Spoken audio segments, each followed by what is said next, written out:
What's going on, guys? Minuscule Mitch here, back again today. We're going to be doing something a little special. Today we're going to look at all the promos throughout FIFA this year. See FIFA 20 as a whole.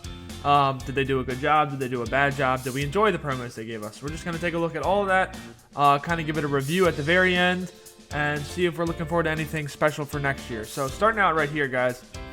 This is my endgame team this year. I was blessed enough to pack that Neymar and that Pele. Everyone else is an SBC, an objective, or just someone I bought off the market. So it's going for 7.7 million coins on Xbox, which is what I play on. Obviously, I don't have that many coins, but that's what my team's worth. Now, most of that value comes from Pele and Neymar right off the bat. But if you remove the two from the team, still have a 1.5 million coin team without spending a single dollar on the game this year. And that's pretty impressive. So you can grind this year. They did give us tons of options through objectives and just squad battles and foot champs and SPCs. Just tons of stuff in the game this year. So it gave us plenty of opportunity to earn a really, really good team and make a good team without having to spend any money, which I did appreciate on their end this year. So, first promo, I do have these in order, guys. So, first promo of the year that they gave us was ones to watch. Now, let me zoom in a little bit here for y'all. There we go.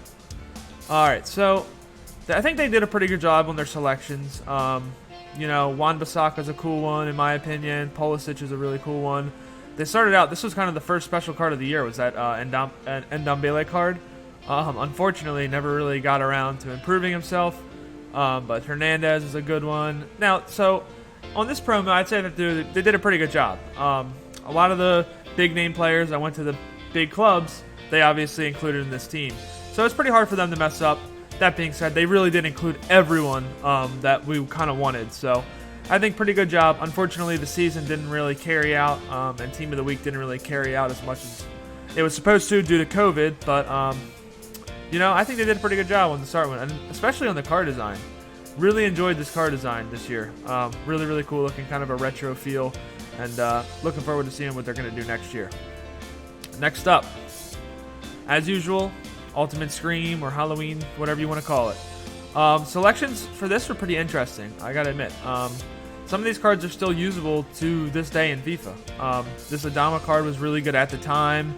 St. Just has been good all throughout the year, in my opinion. This Bernard card was huge in the beginning. Aguero himself up top here, really, really good card. So I think this is a pretty good team as well. Makes some cards usable that weren't really usable. This PK, guys were using that.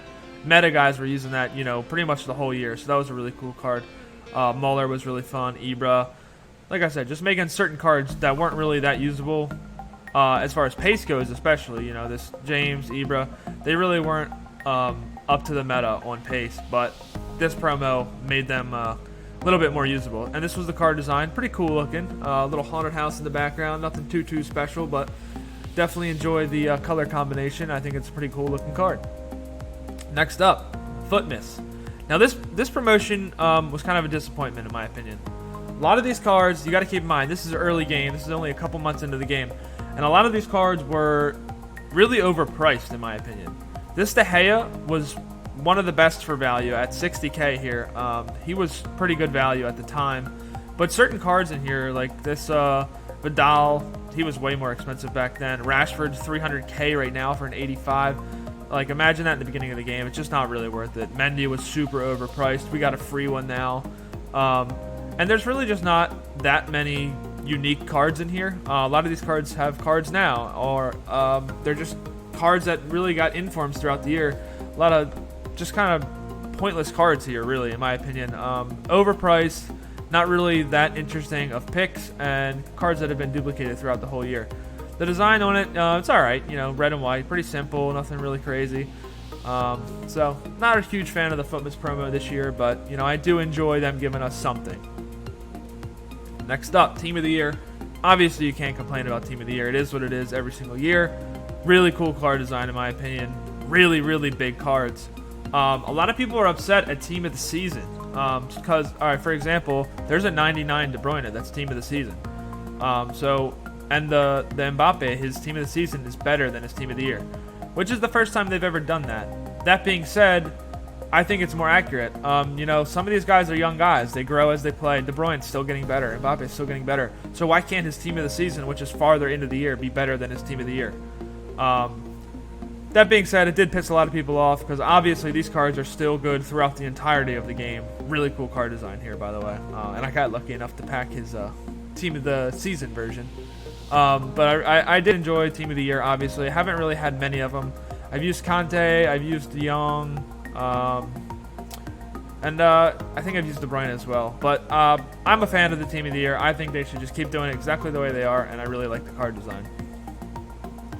Next up, the joke of the year. Winner refresh. You can see the only 3 good cards are the ones right here. Ibra, Bruno, and Eriksen. Pretty much all this was about. The rest of these cards are pretty terrible. This Van Aanholt and the Ake, wherever he is, right here, pretty solid cards, but they're not like game-changing end-game cards. The ratings on these for all the way in January was just a little too low, in my opinion, with the highest card being a 91 rated, and that's not even that much higher than his base card. So definitely a disappointing promotion for me.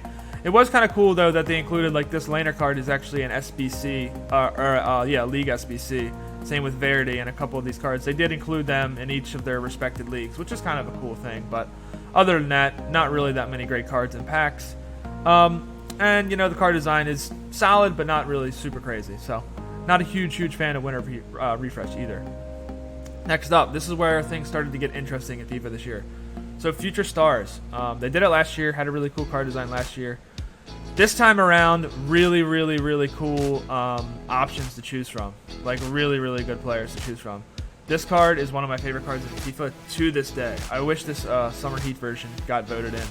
This card is so fun. 5-star, 4-star. João Felix, young boy. Didn't really live up to his potential this year, unfortunately, but it's still cool that they're doing the future stars with him. They did a really good job selecting these players, in my opinion, as well. Haaland, obviously, really shined this year. Martinez shined. Rodrigo didn't really take off, but still cool cards to use, you know. Really boosted cards here. So these cards were, you know, down in the 70s. Some of them even lower than that, and they get boosted up to a very usable card at an important time in FIFA to give us some extra players to choose from. So I'm definitely a fan of this promo, and we'll take a look here at the card design again. Really cool card design, yellow and pink, goes really good with some of the badges, and I think it just looks really cool all around.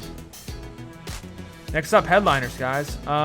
This is kind of like ones to watch, but at the same time, it has to do with games won. They had a thing incorporated where if they won 4 straight, they would get marked up by 2 permanently, and then on top of that, any inform they got a +1, or it would match whatever the inform was. So kind of a cool concept there. Allows you to, you know, if you pick up a certain player from a certain team, allows you to want to follow that team a little bit more in real life, which is kind of a cool concept in my opinion. And again, they did have a pretty good selection of players for us here. With some SBCs as well, like this Adama, I remember doing him as an SBC. Smalling was an SBC. Orisic was an objective. So pretty cool. Not a huge selection of players here. There are some upgraded ones as well. Take a look at them real quick. Oh, and flip bin, unfortunately, not always the greatest. But cool card design on the last one, and some pretty cool players to choose from. Now here's my favorite promo of the year, Shapeshifters. Always is. Usually it's Foot Birthday, but this year they made it its own segment. Changed players' work rates, changed their strong foot. Some of them changed their skill or weak foot. So just a really cool promo in my opinion. Like we got a left-footed, it's a left-footed Ronaldo, right? Yeah, left-footed Ronaldo on the right wing, really cool card. Messi, Conte at center back. Marcelo is one of the best CDMs in the game. This Ribery striker card. He was completely unusable before this. He had no informs or anything. Made this card absolutely stacked. Kolarov, wish I would have done him. Really cool SBC he had. Mbabu's a cool one. This Atal card was very usable for a long time. Mendy as well, really big card. Little Real Madrid heavy, but besides that, really cool card. Really cool card concept. Love the shapeshifters. Love the players they chose, and the card design is just really clean looking, like that green color. So, in my opinion, best promo of the year. Next up, Libertadores. So, they had a cool concept on this, you know, kind of get some guys in the game that certain people in the world really would enjoy. Unfortunately, they didn't give us enough to work towards. Like, there was no objectives with this, no, like, nothing really crazy with it. It was just kind of, they released these players in packs, and all the black cards that they released as well that just kind of filled up packs. I feel like they were just trying to lower the pack luck, honestly.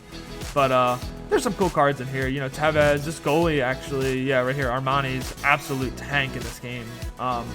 So, Valencia, obviously. So there's some cool cards in here, but overall, not super impressed with it. They should have done more with it because it could have been a really cool concept. I do like the card design though, the little bronze, brown, pretty clean looking. Do kind of like that one. Next up, FUT Birthday. We love this, obviously. So again, position changes or some weak star upgrades. So very, very good promo here as well. Really enjoyed this one. This Mbappe actually goes for more than his Team of the Year does, which is crazy. He's 4 ratings lower. But they, as you can see, they did 5-star, 5-star. They increased Hazard to 5-star skills. And they did that across the board on all these players. So some really cool cards to choose from. As you can see, most of these are some pretty top tier end players. And giving them that extra weak foot or skill move really improved them. And these guys had some crazy prices on them at times. So really, really cool promo. I really like the card design as well. We got a little icing around the card. Cool color combo. Wish we could have gotten this card at some point in the year, but unfortunately he's just too big. But really did enjoy that promo. Next up, Team of the Season. Now obviously I can't go through all these. There's 10 plus pages. But I did enjoy Team of the Season this year. Every league had pretty good players in it. Not much to say. You know, they do the same thing every year. They gave us some decent SBC opportunities, some decent guaranteeds. They weren't too expensive, really. The Premier League one was a little pricey, but for the most part, they were pretty cool. The Community Team of the Season was a little weak, I gotta say. But other than that, every team was pretty good. You know, they gave Lewandowski his 99, which he deserved. And I actually packed that card, tradable. Really, really enjoy the design on these cards as well. Just a really cool, clean-looking design. So thumbs up to Team of the Season, per usual. And this is the last promo that we've had as of recently, as you guys know. Summer Heat, which has just been awesome for everyone. Tons of objective cards, tons of SBCs. Some are crazy expensive, some are ridiculous, like a 95 Pogba, 250k, 5-star, 4-star. Just ridiculous price. Super cheap. Perisic, 100k, super cheap. Ribéry's a weird one, 600k. But EA knows the metas. They know what they got to charge for the big players. So it's a little, you know, up and down as far as what players you can and can't do. But I have a couple of these guys in my starting squad. If we get back here, you know, I got the Ibra, who was an objective. I got Mendy, who was an objective, and I got Rebic, who was an SBC. So absolutely awesome promo so far for us. And they did bring the ratings up to match what is in the game already for this time of the year, which is really cool, because sometimes they kind of undercut it. They usually give us like 90s or something. These are all 94, 93, 95. So really good job on EA for this, and super cool card design as well. Really, really enjoy it. Love that they're doing objectives, SBCs, just a little bit of everything. Really good job on their end. But that's it for the promo. So let me get into kind of the extracurricular that they gave us this year. These player moments cards. They had some cool selections in here, in my opinion. A little bit pricey, but for the most part, all of these are in the game for the whole game. So can't really complain. Like this Lucas is 1,000,000 coins, but you could do him throughout the year. Same with Sane and certain other players. I did the Sane. Let's see. I don't think I did many of these guys throughout the year, to be completely honest. Yeah, I did the Sane. It's looking like it. So they were a little pricey at times, but like I said, you can work on them throughout. Some really cool cards in here, though. Really cool, you know, concept that they're doing the player moments. You can work towards them and everything like that. Pretty cool, clean looking card design as well. This card came out very early in the game, and it's 95 rated. So pretty cool opportunities with the player moments to have something to grind towards, since they took away our icon SBCs. And then next up, oh, that's the same one. Oh no, these are flashbacks. Excuse me. Flashbacks we love. They gave us tons of flashbacks this year. Really cool cards in here. I have Luka in my squad. I have where is he? Militao in my squad. And they also gave us the opportunity to do the premium and the regular ones, which is, I think, pretty cool concept. You know, some people only have 50, 60k that they still want to get that player. They just can't get the premium version of them. So kind of a cool concept. I dig it. I think they did a good job on it. Kind of cool, interesting players. You know, Iniesta, someone wouldn't typically use. There's a Rooney in here somewhere. Rooney right here. So, in my opinion, they did a really good job on this. And again, I think the card design's really cool with the little pixelated design, kind of go with the flashback theme. So, definitely a fan. And then finally, they gave us these objective cards to work throughout the seasons. I really like the fact that as we got into the game, the ratings went higher and higher and higher. Grinding to 15, anyone can do it anytime. So that was really cool. Getting to 30 is definitely a challenge, but some of these cards are really worth it. Like this Matuidi card is absolutely huge. This Marshall card this time is going to be really big. I grinded towards Fred, and he was really good at the time, to be honestly. But he's just kind of gotten outdated as the game's gone on. But there were some really, really cool cards in here. Some players that I really enjoyed using. So I got to give them props on this one. I think it's a really cool concept to let anyone grind towards any cards just by playing the game. And it had a really cool card design as well. Just kind of the blackout with the yellow. Just kind of looks really cool in my opinion. This is the best center back in the game, by the way. That's why I clicked on him. Had him for the longest of times. Throw a shadow card on him, and he's just an absolute monster. He worked so well for me throughout the year. But that's it for the promotions and the extracurricular cards and just kind of a recap of FIFA 20. So I think they did a really good job this year. I'm going to say I'm going to give them a 10 out of 10 on this year. Every single Friday they brought something out, so I can't complain at all. They made up for COVID. Unfortunately, it came through. They made up for it. They worked hard through that to give us new content that we've never seen before. So I really got to give big props up to EA on this. Really thought they did a great job. But that's going to be it for today, guys. So if you did enjoy the video, please leave a like, comment, and subscribe, and we'll see you guys next time. Thank you all so much for coming out.